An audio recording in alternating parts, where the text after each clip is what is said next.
50% of murders take place in an alcohol-fueled environment. Either the victim or the perpetrator or both is drunk. It's almost the sole cause of domestic abuse. It's almost the sole cause of so-called date rape. If you dig into criminal behavior deeply enough, well, hell, you don't have to dig much at all before you find alcohol. It's also the only drug we know that actually makes people more aggressive. And not merely because they don't know what they're doing.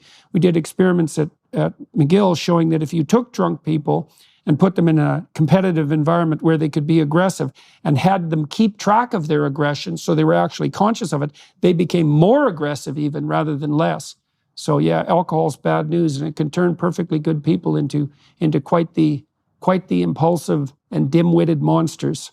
So, well, if you give people that massive boost of sugar and then suppress their inhibitions, that's going to happen. I was 21 years old in Prince George, and I had a night like that. And I mean, it wasn't terrible. I just woke up in the morning, praying at the porcelain altar. I was making that deal with God. If you just make me feel better, I'll stop this. I won't do it anymore.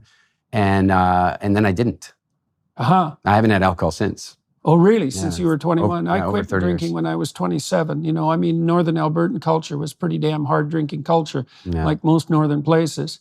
And number of my friends ended up alcoholic, and all the people that I was in high school with and in college with were extremely hard drinkers. And I drank quite a lot till I was 27. And then I found that I couldn't.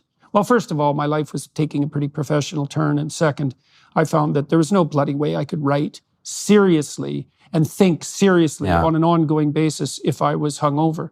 So, and I got married and I was going to have kids, and I thought, enough of this. And so I had a bit of, I thought when I was 50 that I might be able to drink again socially. And I toyed with it for about a year and found out that I was probably just as stupid at 50 as I had been at like 25, and decided to dispense with that too, which was definitely, I've watched too, as I've gone around the world, I've met very, very many people in many, many social occasions. And because I don't drink anything at all now, if I go out and watch people drinking, it makes everybody stupid and fuzzy-minded.